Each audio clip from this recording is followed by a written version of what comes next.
Yo, and we're up and recording. I greet everybody. This is Wesley Pepper. This is the Art Lexcia podcast. This is episode 134. And if you're new to this channel, much love, man. Thank you for joining me today. And to my new and returning listeners, much love, man. Much love. Thanks for the love I've been getting, especially on Paul Caliso's episode 2 weeks ago. Thanks for all the shares and lessons, and even last week's episode with My Body, My Space. That festival is actually up and running from the 11th of March to the 15th, and I'll actually be posting shorts about that in this coming week, which is the second week of March. Okay, man. Yeah, everybody remember I'm working on Gennaro Talks Football. Much love to my brother.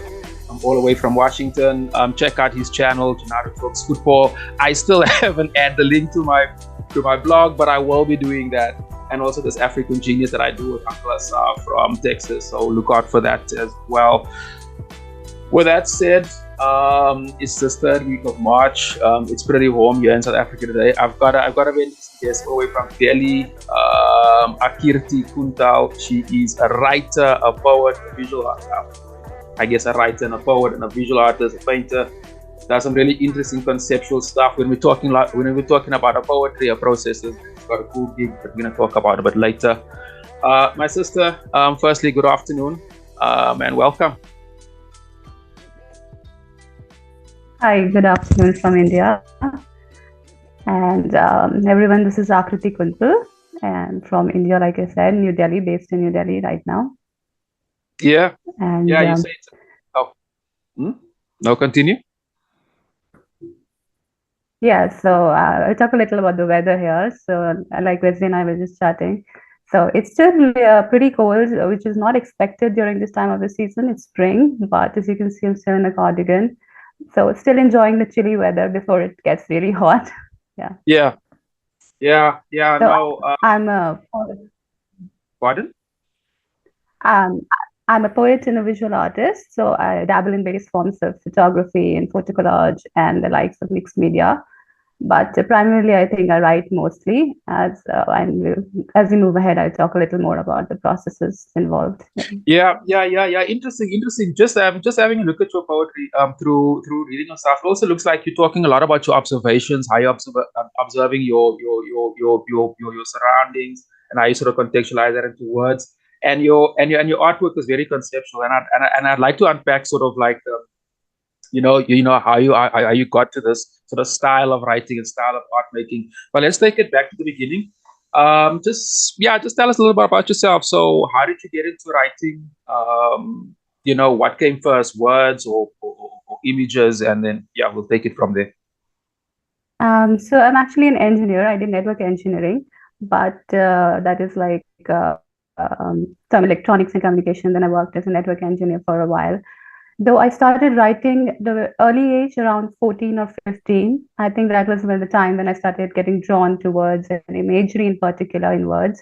And I love fascination and this almost meditative experience that the words would instill in me.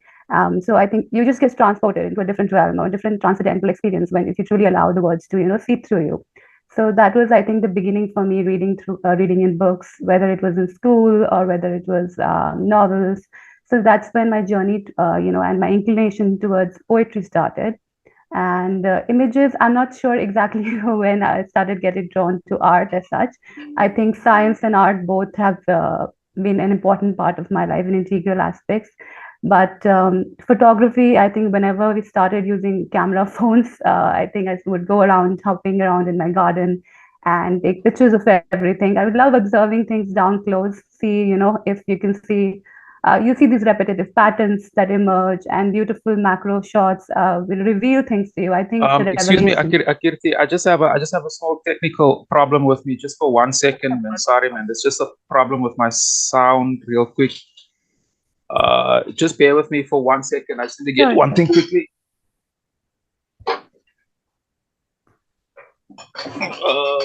My speaker is not working.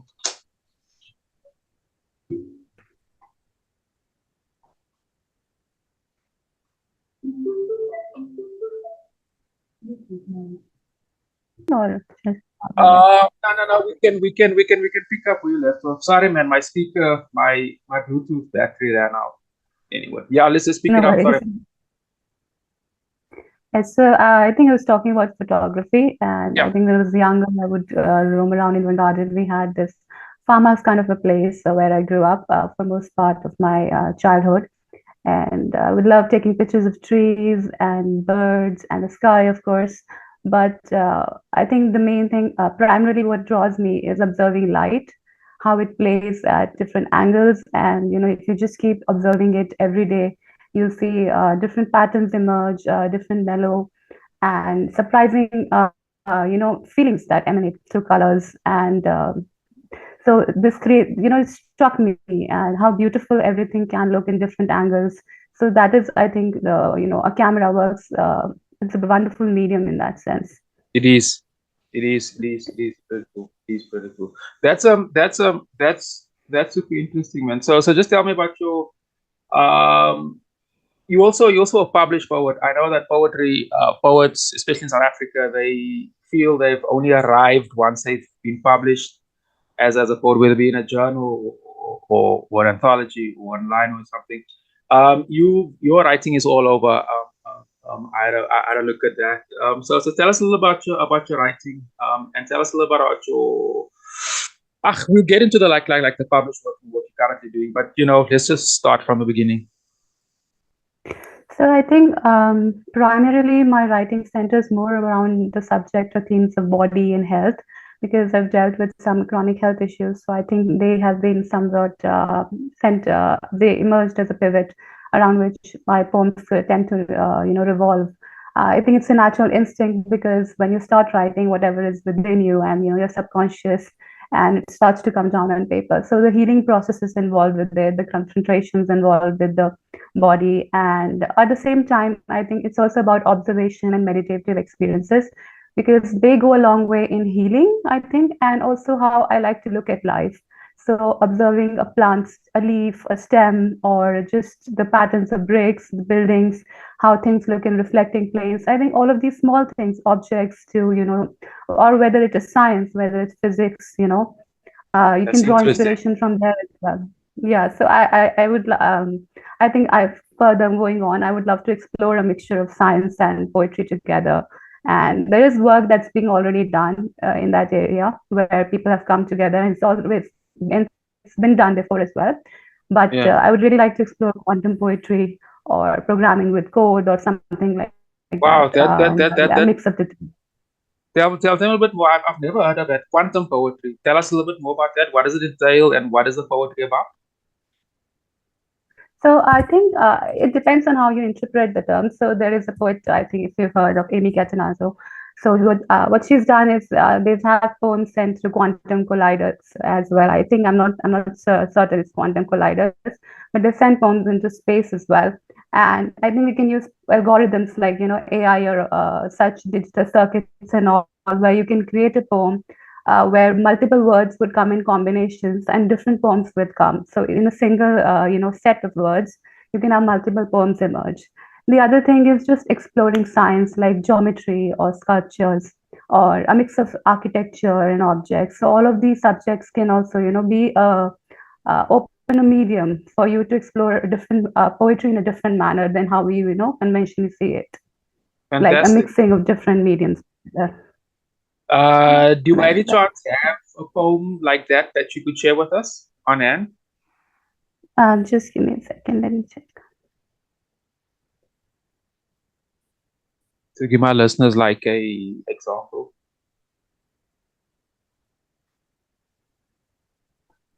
So this one's circle. This poem's titled "Circle," and it's revolves around, of course, circle week from draws inspiration from geometry. A circle inherits the face of a clock. In it, the hyena feet the negative sky. The great invisible center rests somewhere, and around it, the hands of the universe. My mouth, squeaking rat, a sound into the conical trunk. The letter O squashed, lying in the imagination of a giant mind. That which inherits its own charm, a silliness, chasing oneself through the ants of time. Circle, the mind of a euphoric god, an orange in the wide eyed glare of a long evening, resting over the caps of the two knees. Circle, the idea in infinity. Thank you for that. Thank you for that. I just want to take it back to because I'm fascinated by how you're putting science and poetry together. First, there's the left and right side of the brain, which is great. In South Africa, just to give you some perspective, and I know this is not unique to Africa. A lot of our artists outside of the West, like the UK and the States, are forced to do many different things. So we are forced to be like our own agent, our own secretary. We do our finance, and I think that sort of balances because a lot of that's to do with figures and numbers. So you sort of you sort of balance your both the northern and the hemisphere, the right and the left hemisphere of the brain, and I think that sort of leads to a very interesting way artists in SADC like conceptualize their work. So with coming in with science, I guess like I hope you understand what I was, but like where does the magic begin? Where does the collaboration start? Does the is it the science that sort of that being involved in that does that give a rise to certain themes, textures, and like that, or do the words come first? But you understand what I'm asking? Yeah. I think I would say if you've seen Doctor Who, there's this episode in it where she says that poetry and physics are the same thing. Yeah, And it's like, yeah. So I think I cannot, articulate exactly how what comes first, but I think both of them simultaneously copulate in a way. So when you are observing the world or reading something, when you come across a book or anything about science, and you're drawn to it, you're drawn to the it's an inspiration that strikes, and I think it lingers in your mind, the ideas, the thoughts. So when you think of something, like you pick up a theme or a subject, and if I say, like, if I like the poem I wrote, or if I'm thinking about geometry, so I'll think about circle, and then automatically, the two words will merge for me. yeah, So yeah, yeah. it's not as much as what comes first, or because it's a cumulative process, and both things are going on simultaneously in your body, in your mind, and how you process it at different intervals. So a poem, I think, is always not that it emerges at the instant that it's written, but it's a process that's been going on in you for a very long time, and then it just forms on the paper at that time. Beautiful, beautiful. You mentioned early on, and through our correspondence last year, you said you had some form of illness, and you even mentioned it early on that was also sort of an illness to do with your health. How does I mean, this is kind of personal, but I hope it's not too personal. But how does your health issues sort of contribute to your art making, to your writing and your processes? How do you look at it basically? Is it a disability, or but you get where I'm going? Yeah. So I think it's more trying to grasp an understanding of why there is suffering in nature. I think where I had a kidney transplant that was like 8 years ago, and so I think there are some immunosuppressants. So there are some things that come and go with it. But when I think about my health, I think what happens is when you deal with physical pain at a chronic level, and when you have to confront the reality of coping with physical pain Yeah, repeatedly, yeah, and also you meet a lot of people in hospitals, they come across their suffering. So it has a psychological impact as well, and the body can be very demanding in that sense. Like if you're not feeling well, then it overtakes everything, and it has that consequence of draining you.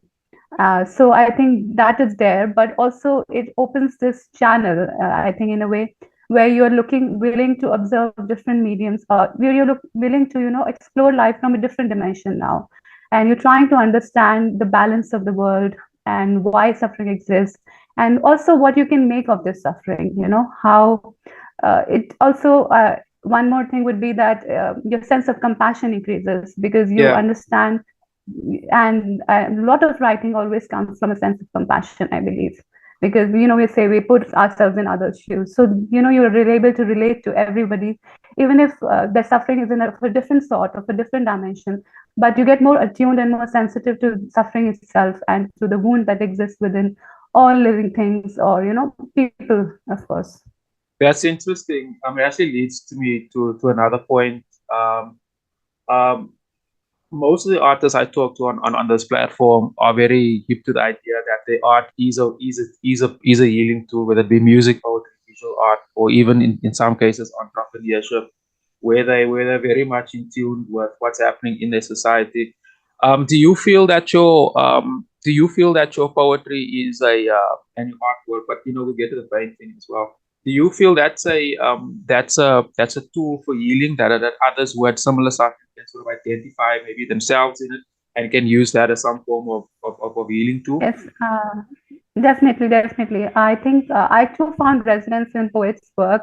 When I was depressed or when I was going through certain things, then poetry became a shelter for me. Yeah, And I do feel that I would love that if I can provide in any small way that same feeling for somebody else who's walking along the same path or encountering a similar difficulty.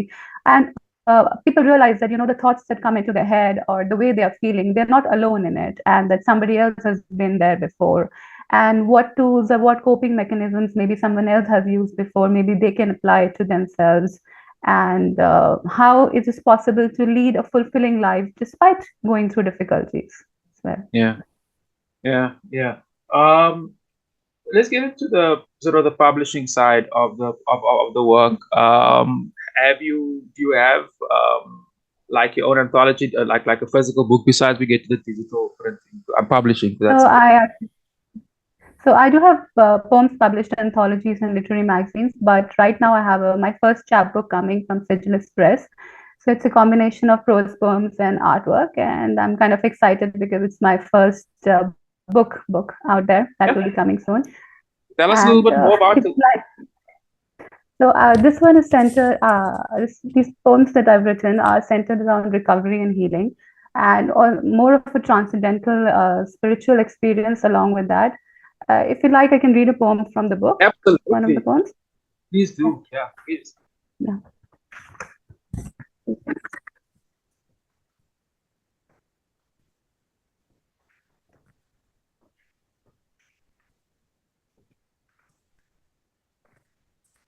So the poem is titled Percussion. Legs shrink, sweaters remolded into the bare wool that makes them. One can see the vivid marrow in the mirror. The kneecaps grow like tombs upon lathered skin. The smell of skin is like that of a newborn's powder, lotion, cream. It is the haven where chemicals mix and pronounce birth and death with equal stress. I spell the linen touch of the folding sheet between my thighs. All sensations are now reserved for analysis. Each muscle squats, damp liquid, and simmers in the reflected sheen of a long room. The room is an oval mouth. Here, my trepidations occur as erosions on the banks of a river. Small letters weave the tapestry of an entire skeleton. The body occurs as diamonds and bones. I'm opening my whistle mouth in the center of this percussionist game, and the small, pitiable body, I think, is also the most pious, serving both death and life with equal devotion. Thank you. Thank you. Thank you. I was listening to that. I don't know if you're familiar of the Mexican painter Frida Kahlo. She was Yes, very big into this. Yeah. She sort of conceptualized her paint very visually and very like graphically. And yes, very familiar yeah, imagery.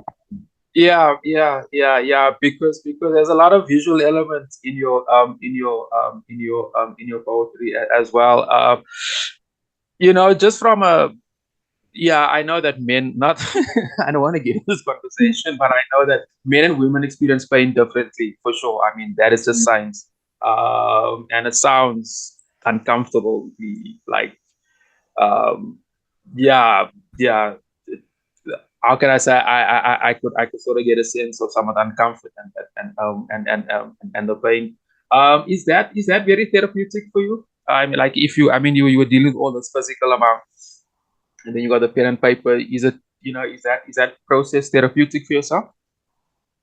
Yes, I think it's very therapeutic. There's this outpouring that happens, and a confessional realm, whenever you create, there is this, almost sort of trance-like experience where you sort Yeah, of man. spontaneously burst into emotions and Yeah, thoughts, man. and Yeah, everything man. flows like a river.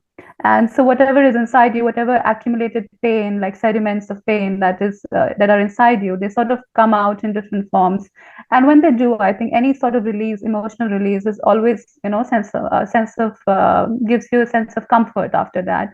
And it also makes you, it feels like you're having a conversation with the universe itself, like you're talking to it. And that gives you a sense of empowerment after it, like you have Yeah. somehow put the truth on a slice of truth on paper, and you know that people can resonate with it maybe someday, and someone who's going through the same thing would be able to feel the same emotion, the same frequencies, and resonate with that.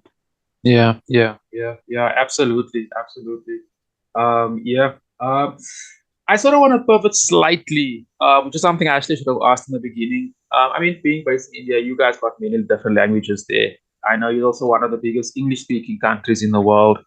Um, do you write in any other language? Is English your primary language? And I'd like to know why. I think that's a very interesting question. Sometimes I've, tried to understand it myself as to why, English became my primary, language, the language that I turned to in writing. So I do write poems in Hindi, but not that much. Hindi is my mother tongue. And or there will be words like bilingual. I'm bilingual, so there will be Yeah, poems that will have some words incorporated from Hindi or yeah, Sanskrit at yeah. times. So that is there, but writing primarily in Hindi, that doesn't happen very often. And I think I'm just as curious to know. I think probably it's to do with the school education. They put a lot of stress on English speaking because that's how you get all the jobs, and that's the demand of the world, especially when you work in a multinational company. And I think that somewhere percolates into your subconscious and you start to speak in English. And because your education, especially, and the reading part happens a lot in this language. So I think your engagement with that language increases in that sense. Your intellectual or your left and right brain engage more with English, because that's the language you're being educated in. Interesting. Is very similar over here as well. Yeah. You have writers. There are, although in South Africa, for example, like the Zulu language Mm. is the biggest language in the country. So if you're a Zulu writer, you can write primarily in that, but you have to dabble in English as well. Yeah. And a lot of writers, looking for international audiences, of course, they, Right. uh, Exactly. they write because, as you say, it's international business language. But there's also this big thing in South Africa about preserving our own languages and getting young True. True. writers to write in that. Do you guys in India, experience a similar? Is it similar there? Yes, I do think a lot of people take interest in this, and we want to preserve our languages. So while language is preserved in the sense that colloquial way or the everyday dialogues or everyday conversation, it is preserved. But we would also like to preserve literature in our own languages, right? And so there are a lot of people who translate from one language to another, poets who do that, and there is encouragement that is for that as well. So it is definitely something that happens, and I'm glad it does. Yeah. And from a commercial perspective, which one makes most sense? Is it commercially better to write in English or in Hindi? Commercially, I think both have their pros and cons. So while India, there are a lot of people who do speak in English, but there is still, it's not the native language for a huge percentage of the population. So there is this thing that so it's like a trade-off. You reach an international audience, but you're not able to reach a lot of people in your own country unless your work is translated. So, but commercially, otherwise, I think English would probably still have more of an edge Mm. in selling books. Yeah, Yeah, that's interesting because because it's the same. Yeah, sorry. there are more people I think who read are speaking in English or speaking in more than one language, but that usually includes English as well. So yeah, but Yeah, yeah. That sort of leads me to the next theme is like the reason why I connected with it because your work was in English and it was available online as well. And that is interesting because as creators, it's fascinating for me, and I'm trying to sort of document that systematically over the years, is to see how talking primarily in English, and connecting online, what's that going to do long term to our respective cultures? And this is across the globe, specifically in Africa. I find that's a very interesting subject there. I mean, like I've seen you've also been published quite a few times on various journals and so forth. Tell me, is there a bit more variation to your writing? I'm talking professionally, that is, for example, like essays and opinion pieces and this like that. Yes, so primarily I write poetry, but I have written book reviews and I'm currently writing one. And I think I would like to explore more essays. I have written prose pieces once or twice, but not published them as such very Yeah. much. So I hope that at some point of time I do want to explore prose writing in form of non-fiction essays and or absurdist writing as well. So let's see how that goes. But yes, I definitely have an inclination towards writing prose. There are a few pieces that are published online, but not a lot of them. Yeah. Interesting. Yeah, it's fascinating. I find this fascinating. Different thousands of miles away, but our processes are the same. The Yeah. issues are different, but it's the same. I find that super interesting. I also mean that could potentially one of the stuff I'm really strong about on this platform is how artists are engaging with social media and digital platforms. I've started my own company actually, where we're building an app, sort of an e-commerce or a platform for artists to broadcast their work and so forth. Because since COVID, the landscape in South Africa has changed quite considerably, and in some cases it didn't change at all. And I find that I'm actually rebelling against that. I think there's not enough. I think we don't embrace technology enough in this country, and we're sort of scared of it, or I don't know. But how would I want to get like what's that scene like in India? So for example, I want to give a practical example, like the best way for an artist, and okay, let's use a writer to get user work out there is to actually do book launches, to be physically, to go out physically in book cafes and so forth, perform and read and so forth. And if you, as a poet, if you are not a good performer, then you need another little hustle to get. You need to be visual or controversial or something, but there needs to be something. You can't just be a writer. Just hope that people will accept your work. And with COVID, I mean, it's pretty expensive to go from like Johannesburg to Cape Town to Durban and so forth. Just traveling, and that can be pretty pricey. And but that's still I guess the preferred or the default way of how writers get their work out there. I find that in South Africa we're not really using social media to its full, and obviously people will crit me for that. But I mean that's fair. But and there's also no real. I mean, not many artists are selling through their personal websites, their own websites. But yeah, I'm sure you get it. I don't want to drop too much, give you too many examples. But what's that like for writers in India? Is it still the traditional way, or do you have another, or you using social media and differently? I think social media has invaded the lives here. It plays a prominent role, Come especially on. for young writers. And I'm connected to, I think, most of the writers and poets that I know are through Facebook and social media only. So we have a few cities, like I think, where there is more literary activity or more arts and culture centered, are more arts and culture centered. But otherwise, there is a whole area, I mean, you have to travel a lot between the metros.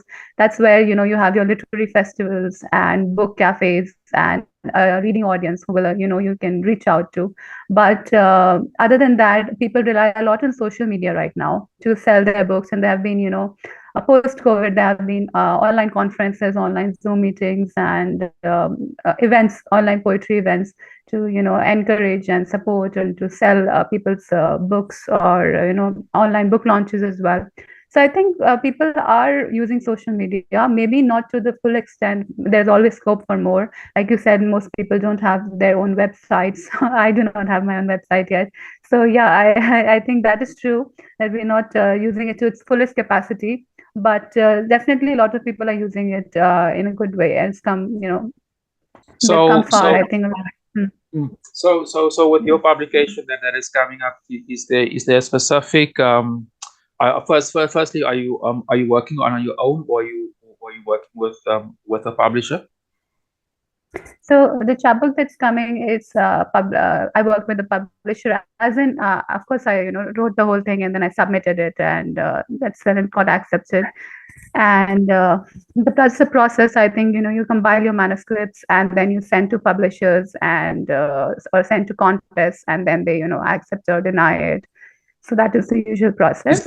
Is the publisher in India? This particular chapbook that's coming, that's a publisher in the US. It's a Sigilist press. It's a visual poetry press. So because it's a combination of both artwork and poems there. Yeah, And maybe in the future I'll have, I hope to publish with a publisher in India. Yeah, probably in the future. We're gonna. I actually wanna ask about that, about the publishers in India. In South Africa, just to give you some context, we've got a lot of indie publishers here, which means like independent publishers. There's actually quite a few, so you can get very niche in that regards, and very nuanced. And most of them, because our writing, books is not, it's tricky. It's not as easy as selling junk food, for example. Like, you need to be very creative, and a lot of publishers got their own little jig, their own little hustle, how they do that. And I find that fascinating because it's so different from city to province, and it's fascinating how creatives identify the market and sort of apply themselves to that. I find that thing fascinating, and I find that it's very interesting to talk about guests like that from across the globe, how they publish it. But if your publisher is based in the States, it'll be difficult, obviously, for you to comment on that. There was just another point. There was a sister I spoke to last year, and she sort of flies under the main the big names in South Africa, but she's got a very good deal in the States. I think a publisher was also on the West Coast, and it was fascinating how Americans conceptualize the work, where she deals with identity politics, how they conceptualize and how they package the. I was very critical. I was kind of critical about it, but I could understand. I could understand why at the end of the day you wanna push units. So that's actually a theme I'd like to explore. But we can do it on another date. Like how do they package somebody from India? Anyway, I'm a very strong Pan Africanist, and I believe in Africa solutions for African people. And I don't always think that the West. I don't always think they look and understand us properly. With that said, this session is kind of running out here, and I want to talk about your visual art, and we can sort of talk about like dates and stuff around your project, and a little bit about your photography, and maybe get in another poem. So I'd like to wrap up the session, and I will send you another link. I think in about 9 minutes time. You fine like that? Yeah, sure. Thanks. Okay.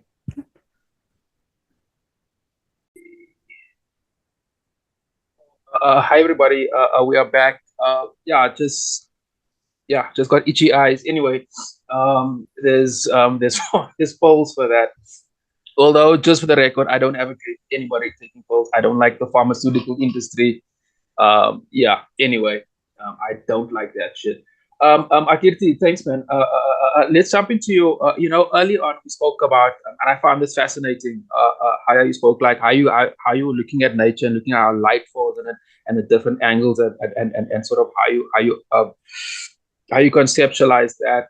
If I must look at your also just before we get that, in talking about your poetry being in such a personal and literally painful space. I know that also sort of reshapes or reroutes how somebody conceptualizes art. And looking at your paintings, so visual art is my thing. So bear with me. The colors are dramatic. Okay, the colors are pretty dramatic. The line, your use of line. Now that you explained the issue with the kidneys, I can make that association. It's also very conceptual. And there was one I had a look here earlier. We referenced birds. Birds is kind of my thing. That's I've been making art about that for the past 1,000 years, and it's always interesting how different artists can conceptualize it. But I like looking at they call it these city birds. The cities all over the globe. I always looked at that as a metaphor for a lot of a lot of crazy things. But I see you also use that.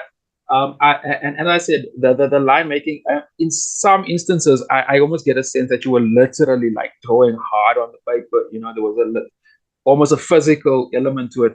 Just explain to us from the beginning about your use of color and use of line, and we'll take it from there. So I think I would still consider myself an amateur artist as far as drawings and paintings are considered. But like you said, there's an almost physical element to it. I love working with just the abstractions in general, like shapes that they're not concrete or figures or shapes that can be translated in the sense that you definitely understand. Okay, this is equivalent to this, but more like abstract landscapes that I can work with, which explore the energy. And I think primary sense is a conveyance of the energy of a particular emotion. And I think my use of colors, it's more, it will depend upon the emotion that I'm feeling. Whether it's, I think I often use red and blue, probably because they're bold colors and they depict the pain. At the same time, when I'm shifted to a more mellow mood, exploring nature or something, or listening to, I also love drawing or writing when listening to classical music. So I think that sort of energy also goes out. So yeah. Talking about music. Music is also a huge passion of mine. What type of music? You say classical music. What other type of music do you listen to?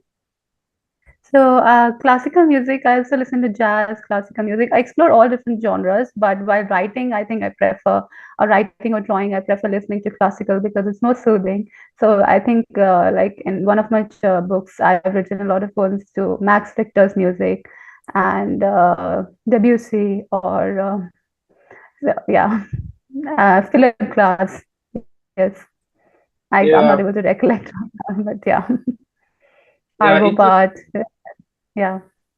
I'm interesting when you now that you mentioned the red and blue. I saw that. I also see a lot of black. And there's sort of a you say that like you said you don't consider yourself the visual artist, but like I find one thing I find interesting is with art is that it's like where the art is coming from. If one was just gonna like my nephew's just dabble with paint, that is clearly just like a 12-year-old or 3-year-old. But the art is coming Mm. from a certain place, how it gets channeled through.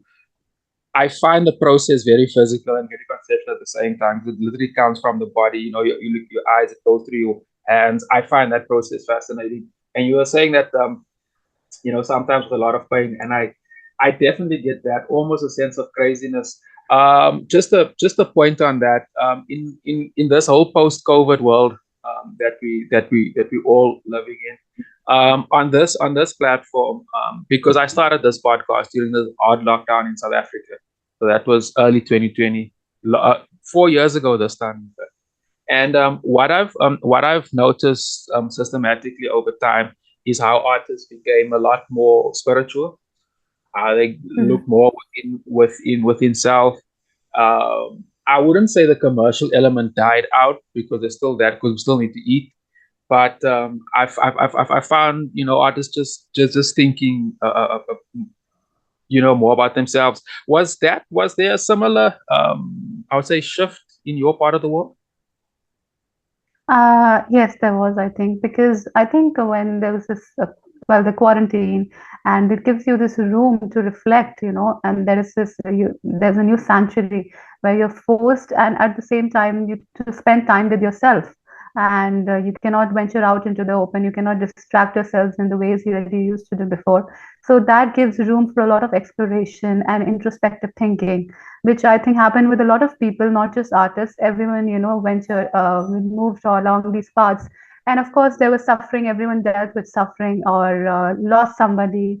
And that automatically leads to this transition where you want to understand things, where you want to find solace and comfort. and you turn to more healing paths or spiritual paths, or you just look for different mediums. Like art itself is one medium where you can, find some solace and try to make sense of things, I think.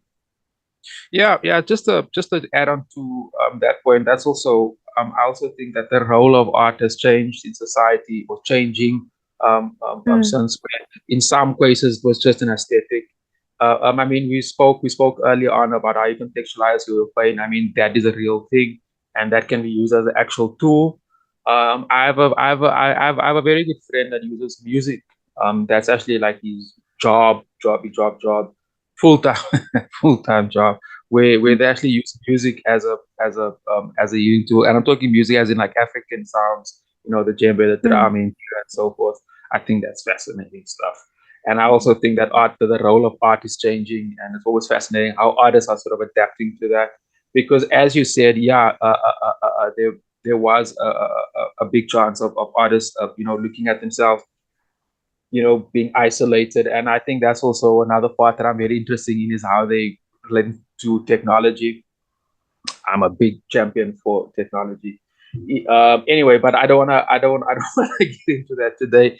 Let's just go back to your book and sort of talk about sort of the marketing, or like things to do with the dates and so forth. So you're saying you've been working on it for a while. Just give us a little three-worder on like how long it is, what it comprises of again, and yeah, sort of like, can you take So it from? the book is titled God, Am I Your Eyelid? And I think the title is a reflection of the intimacy that I'm talking about when it comes to, God is an idea and God is a presence. I would say I'm agnostic, but there are sides of me that dwell Two. towards mysticism. And at times I'm skeptic. And this poem, I think, revolves around, when I say it's one of my poems actually in the book. It has the same title, God, Am I Your Eyelid? And that is the title of the chapbook as well. So it's an exploration of how, when you face a traumatic event, because I was hospitalized due to COVID, and because I'm on immunosuppressants, it was more of a serious hospitalization. So I think the confrontation with the reconciliation, the process of healing, and how you adapt to it, how the time and recovery. So I think the poems are centered around those themes, but they were also, like I said, a more spiritual experience for me as well, because I developed a sense of, this meditative experience with the objects in my room, with the sunlight, and trying to experience or being. It also reminds you what all you have, we have so much to be grateful for, and which we take for granted. So I think that is one realization that comes to you or that dawns upon you. So the book itself consists of prose poems and some artwork. It's a mixed media artwork. It's thread work and metals, and I've taken photographs of them, and that constitutes the artwork there. Yes. Okay, fantastic, man. Thanks, man. Is there any dates with regards to when it might be launched? Is there any Most online book likely, we're launches? expecting this month. I'm hoping this month, but I don't have the final release date yet. But sometime this month, hopefully. Oh, fantastic, man. Please let me know. I'll definitely promote it for you on my platforms. What I usually do with all my episodes is I chop them up into shorts. And I'll definitely package this, but that we're talking about here, and I can push it out closer to the date, or do another little gig, thingy around that. How are you guys? Since you published it in the States, like in terms of book launch and stuff like that, what do you have in mind? Or how are you gonna go about doing it? So I think I'm planning more for a virtual book launch, and I think the idea would be I can go on podcasts or online Zoom meetings and promote the book that way here in India, and of course abroad. So I think with online promotion, I can reach both an international audience and an Indian audience. And later, at some point, I would like to go to a book cafe here or do a reading, in Delhi somewhere. Mm, mm. Is there just for interest sake, is the poetry culture big in Delhi? Is there a strong following for English-based poetry? Relatively, yes. I think as compared to the rest of the country, I think we have Delhi, Bombay, Kolkata. So more of a literary culture here. It's definitely Okay. more dense here and compared to It, other cities. yeah. So, the book, the pricing and the format, is it going to be a soft copy? Is it a digital copy? No, it'll be a chapbook, a hard copy only. Yes. Okay. Yeah, and obviously your publisher will do all of this and that and this and that. Yeah, man. Is there a most of the poets I ask, is there like a go-to poem for your book? I mean, and you read us two very beautiful and no, very personal, and thank you for that. It's always, yeah. I enjoy when artists feel comfortable to do something really personal. I love that. Is there a go-to poem, a poem that you will market, use to market the book off with, or yeah, but you get what I'm saying. Uh, I think Rilke's, Rainer Maria Rilke's Duino elegies are something that I tend to return to, and he's one of my favorite poets. So that is those poems are some poems I return to, and Sylvia Plath's poems at times Yeah, I love, that I I love, I return. love, I love Sylvia Plath. Is there anything you could read first? Mine or from one of these poets? No, from your piece, from your book, Yes. from the Okay. from the chat book.